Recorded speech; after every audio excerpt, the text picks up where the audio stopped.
Jornal da Capital. Capital Entrevista. Antes de anunciar aqui o entrevistado, eu queria só registrar a opinião do João Paulo, do Residencial Buriti. Ele manda aqui a respeito do nosso comentário. Bom dia, Antero. Concordo plenamente, a judicialização de todos os atos do Executivo em Mato Grosso virou moda. Uma usurpação de poder pelo Ministério Público com a chancela do Judiciário. Apenas corroboram para atrapalhar atos do governo.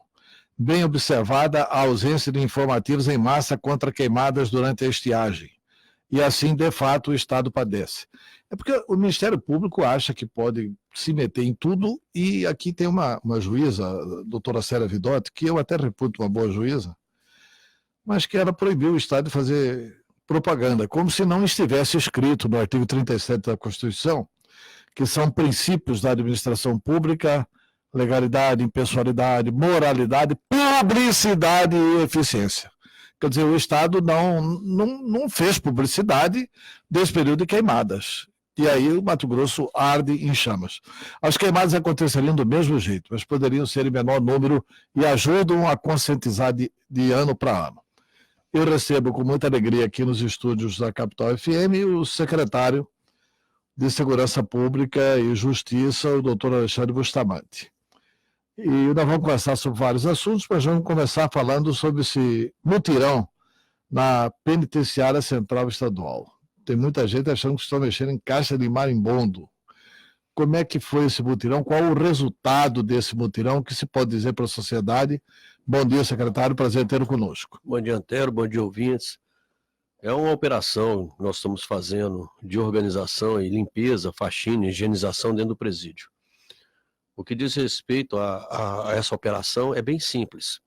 Nós estamos tirando os reeducandos das celas, tira-se tudo que tem dentro da cela, volta apenas colchão e aquilo que a lei permite. Ou seja, nós estamos tirando as tomadas internas da cela, os presídios novos já vêm sem tomada interna, mas esses mais antigos ainda têm tomada dentro da cela.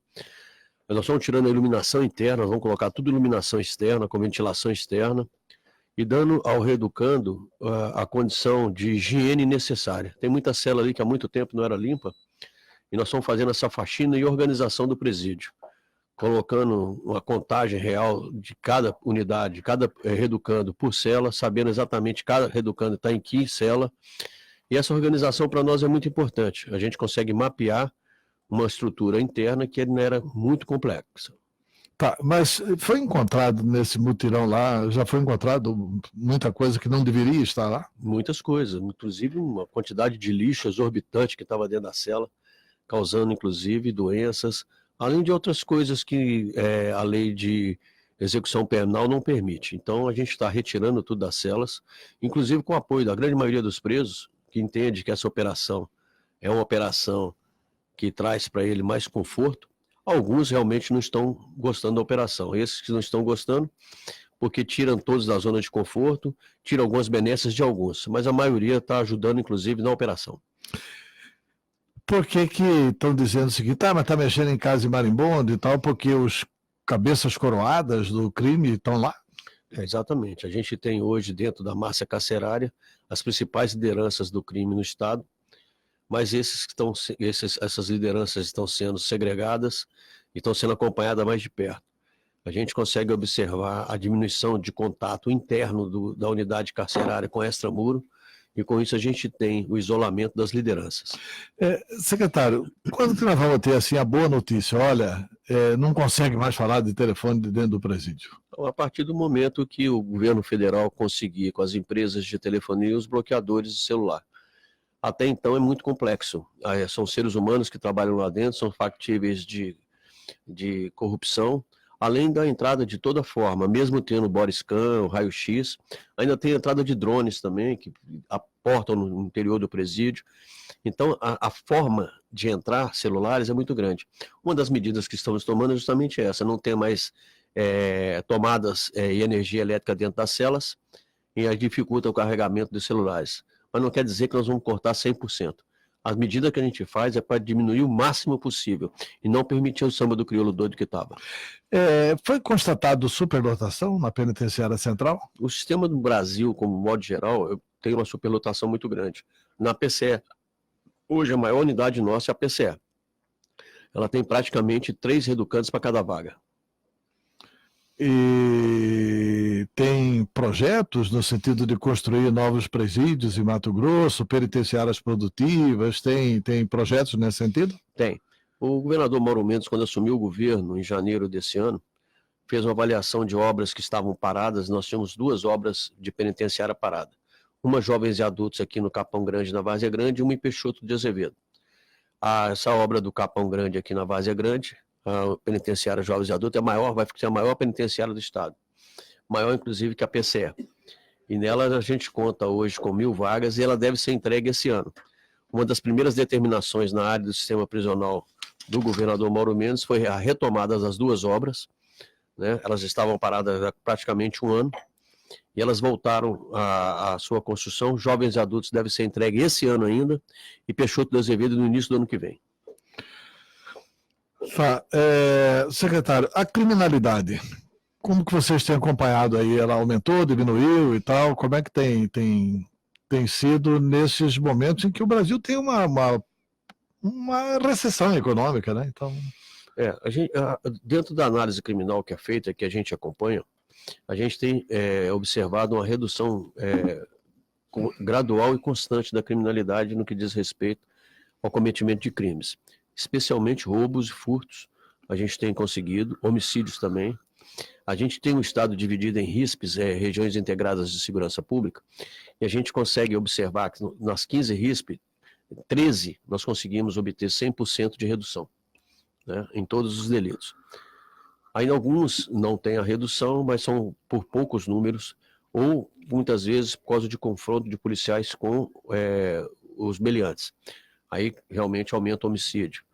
Mas o que eu digo é que a gente consegue hoje observar que a atuação da segurança pública, do modo geral, através das blitz que estão sendo feitas, através das abordagens que estão sendo feitas, da análise criminal, a participação da inteligência na atividade operacional, direcionando o patrulhamento para as áreas realmente onde tem maior incidência de crime, a gente tem conseguido uma resposta muito positiva no que diz respeito ao cometimento dos crimes, com isso uma redução. Tá.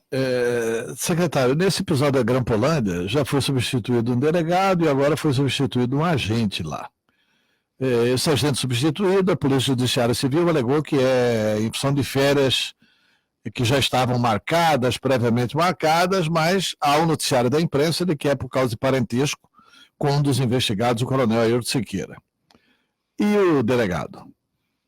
Não, na realidade foi uma medida tomada pela diretoria da Polícia Civil. O delegado é um delegado de excelente qualidade profissional, mas para evitar problemas de desconfiança da atividade que ele está fazendo, ele pediu para sair e foi alocado em outra unidade de investigação e deu a liberdade para a diretoria da Polícia Civil alocar um novo delegado ou manter as 2 delegadas na investigação. O Estado vai fazer concurso para delegado porque nitidamente visível de que a polícia precisa de mais gente, principalmente a Polícia Judiciária Civil. Antero, o Estado precisa de todo tipo de efetivo, não só na área de segurança. O Estado precisa de gente em fiscalização, na saúde, em todos os lados. O grande problema que se tem hoje é a limitação que o Estado tem na Lei de Responsabilidade Fiscal, que ela vem bloqueando a condição do governador de nomear novos servidores, né? E quando você faz um concurso público, você tem que ter a vaga aberta ou faz um cadastro de reserva, do qual nós temos hoje um cadastro de reserva de AGPENs e socioeducativos, que está guardando a possibilidade do Estado nomear. Mas o Estado precisa de investigadores, precisa de escrivães, precisa também de delegados. O delegado já tem um concurso, né? Delegado, nós já temos o concurso de delegado aberto. E a gente agora precisa também de oficiais da Polícia Militar, oficiais do Bombeiro, soldados do Bombeiro, soldados da Polícia Militar, ou seja, em tudo que é segmento da área de segurança a gente precisa de gente. Mas por essa ausência a gente tem utilizado bastante uma ferramenta que é a tecnologia, em substituição ao homem. Secretário, um dos grandes problemas de Mato Grosso sempre foi essa fiscalização da fronteira. Porque a fronteira é enorme e o Estado não tem material humano para fazer essa correta proteção da fronteira mato-grossense com outros países. Tem sido feito entendimentos com o ministro da Justiça, Sérgio Moro? O governo federal se dispõe a colocar a Força Nacional, a ajudar? Como é que é isso? Na realidade, Antero, você como constituinte que foi, você sabe que a fronteira ela é responsabilidade da União, né? Por omissão da União, o Estado cria mecanismos... Que nunca tomou conta, né? Exatamente. Então cria um mecanismo para poder ajudar o patrulhamento, justamente para poder evitar a saída de veículos roubados e cargas do estado de Mato Grosso para a Bolívia, assim como também a entrada do narconegócio, né? Então a gente com isso criou o GEFRON há tempos atrás, o estado de Mato Grosso, e é um grupo especializado de fronteira, que hoje inclusive está voltando agora a equipe do Acre. O Acre não tinha o grupo de fronteira, está sendo criado aos moldes do nosso GEFRON, e o nosso GEFRON, assim como o DOF de Mato Grosso do Sul, é uma resposta do Estado à ausência da União na fronteira, né? E hoje, o nosso grupamento de fronteira ele é muito bem visto na sociedade de segurança, porque é um grupamento que dá uma resposta muito positiva. Mas em conversa com o ministro Sérgio Moro, nós pedimos, primeiro, que a União assuma a fronteira, que para nós é mais importante hoje, pegar esses 130 policiais do GEFRON e colocar no patrulhamento urbano, que é a competência da Polícia Militar. Mas nós também não podemos abrir mão do patrulhamento da fronteira, porque a maioria dos carros nossos que são roubados ou furtados vão em direção àquele país. Então a gente precisa da unidade para frear. Assim como o GEFRON hoje, a nossa unidade de segurança na fronteira, já fez a apreensão de quase 5 toneladas de drogas esse ano. Ou seja, nós temos um trabalho muito efetivo naquela região que é largada pela União. O ministro Sérgio Moro, governo federal, na pessoa do ministro Sérgio Moro, foi interpelado pela área de segurança do Mato Grosso, na presença do governador Mauro Mendes, pedindo para que ele olhe com maior atenção. Já que a União não tem a capacidade de colocar agentes para fazer a fiscalização, que dê as condições de recursos financeiros para que a gente possa fazer um melhor trabalho naquela região. Secretário, com relação a um assunto que veio a público com a delação dos militares e depois teve um posicionamento interno do Ministério Público sobre aquelas famosas placas Witron. O cabo Witron. Witron, é que eu falo. O inglês. Já é difícil falar o português. Então, placas Witron. Que os militares disseram que foram cedidas para a Grampolândia Pantaneira pelo ex-procurador de Justiça, Paulo Prado. E depois o Ministério Público praticamente comemorou, como negativo, nós passamos isso para o Estado é que tinha isso e tal. Como é que está a situação da placa? Não foi encontrada a placa? Porque o ato de cessão do Marcelo Ferra para o Estado teria sido assinado pelo Marcelo Ferra, procurador-geral, e pelo senhor. Na realidade, Antero, o Ministério Público nunca comemorou a localização das placas, né? Não, a localização das placas não, mas comemorou que assim, não é problema nosso. Né? Ele noticiou que havia um termo de cessão através de uma nota, havia um termo de cessão assinado pela Secretaria de Segurança Pública com o Ministério Público, do qual eu assinei esse termo em 2010, né? E da mesma forma que localizou o termo, eu solicitei através de um ofício para que o procurador-geral, nesse mesmo processo, mandasse um recibo, para que a gente pudesse fazer a localização das placas através de uma cadeia de domínio. Ou seja, quem recebeu as placas, onde é que foi parar, e a gente ainda está aguardando esse recibo para vir do Ministério Público, assim como estou procurando também na Secretaria de Segurança Pública nos arquivos. A informação até agora, desde a minha solicitação, ainda não foi respondida. A única resposta que veio do Ministério Público, eles ainda estão procurando o recibo por lá, né? Então, pode ter vindo a placa, também pode não ter vindo a placa. A gente aguarda nesse momento o recibo para que a gente possa ver quem foi que recebeu essas placas e onde foi parar as placas. Tem que ter 2 recibos aí, né, secretário? Porque a placa tinha data de devolução também, né? Também. Né? Então a gente também, outra coisa, de 2010 até hoje não tem nenhuma cobrança do Ministério Público solicitando a devolução dessas placas, e eu acredito na organização do Ministério Público, se não há cobrança de solicitação da devolução, pode ser que elas nem tenham vindo, mas a gente ainda está procurando ainda. Tá certo. E dentro da Secretaria de Segurança Pública... A gente hoje não localizou, nós já demos uma olhada lá nos armários, nos arquivos, Essas placas não estão na Secretaria de Segurança Pública hoje. Tá. A Polícia Judiciária Civil tem o sistema Guardião? Tem. A Polícia Judiciária Civil tem o sistema Guardião, que foi comprado. É um sistema moderno de interceptação telefônica, que fica na Diretoria de Inteligência da Polícia Civil. E só é utilizado com óleo judicial, é isso? Todas as interceptações hoje no Brasil, elas devem ter autorização judicial, porque a empresa de telefonia, ela não desvia o sinal da comunicação se não tiver ordem judicial. E como é que foi feita a Grampolina, então? Com ordens judiciais, só que ordens judiciais muitas vezes enganosas que ludibriavam o Ministério Público e a Justiça. Não, mas e o escritório que fizeram aqui perto da Assembleia Legislativa? Da mesma forma. Também com ordem judicial para lá? Toda a interceptação telefônica no Brasil é necessária ordem judicial.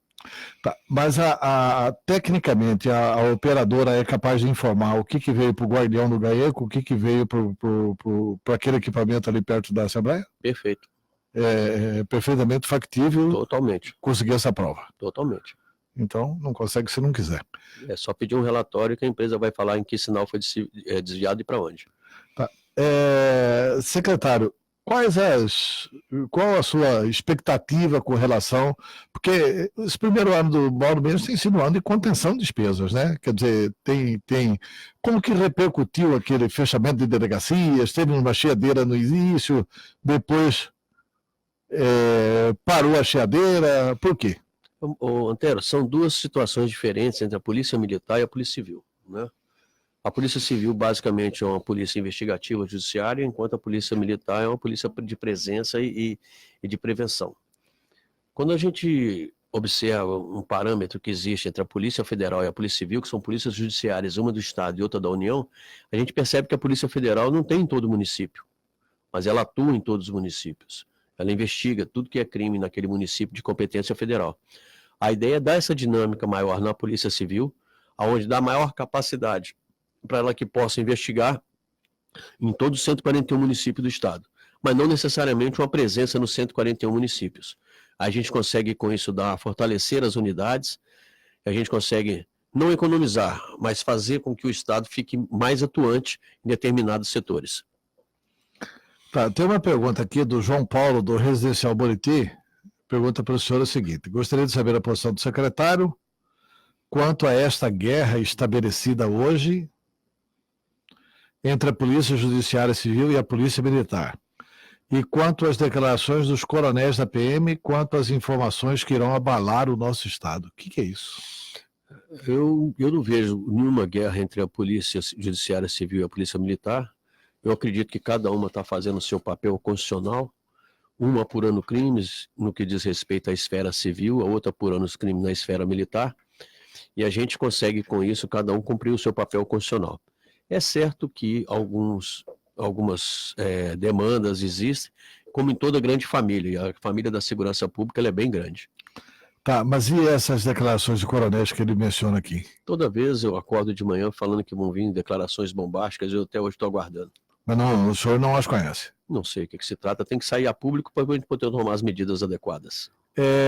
Tem aqui uma pergunta do Hélio Augusto Gomes. Bom dia, secretário de Segurança Pública. Segundo pesquisas, criar a política comunitária é a maneira de diminuir violência nos bairros. O governo Mauro Mendes tem proposta nesse sentido? Hélio Augusto Gomes, fiscal do lixo e ambientalista. Polícia comunitária é uma política que a gente trabalha muito próximo, inclusive no fortalecimento dos CONSEGs. A política de polícia... O que é CONSEGs? CONSEGs são os conselhos de segurança. Então, dependendo do tamanho da cidade, é por região, e dependendo do tamanho do município, o município tem apenas um CONSEG, que é justamente a interlocução entre a sociedade e a polícia. Muitas vezes a distância entre a sociedade civil e a polícia atrapalha a área de segurança. E com a participação dos CONSEGs, a gente consegue aproximar a sociedade com as demandas da área da polícia. Então a gente tem as unidades de polícia militar, de polícia comunitária, que muitas vezes ficam no bairro, onde tem diversas políticas de prevenção e de polícia de proximidade, onde a gente tem as unidades da polícia tendo aula de judô, aula de capoeira, aula de violão, com a participação dos munícipes. A gente consegue com isso tirar muitas crianças da rua, aquelas crianças que poderiam ser objeto do crime passam a ser observadas e tratadas na unidade da polícia. Tá. Secretário, muito obrigado pela entrevista. Mais algum esclarecimento que o senhor queira prestar, que seja importante o ouvinte saber, que eu não tenha lhe perguntado? A gente agradece a discussão sobre segurança pública, Antero, até porque é uma matéria que hoje alcança todos.